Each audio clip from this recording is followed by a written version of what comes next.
So prompt engineering is important, but why exactly should you care about it? Well, because as mentioned in the previous lecture, prompt engineering is in the end all about writing good prompts, and good prompts lead to good results. I could, for example, ask ChatGPT to write me a blog post about hiking. Now, if I do that, I will of course get such a blog post.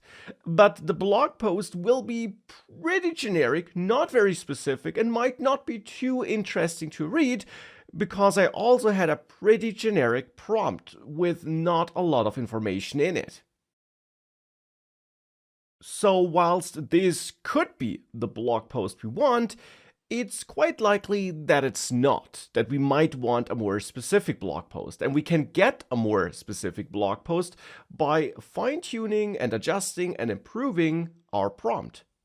For example, here I have another prompt where I want ChatGPT to generate a blog post about hiking, but this time I'm providing more information to ChatGPT, more context. And as you will learn in this course section, context is everything. It's super important when writing prompts.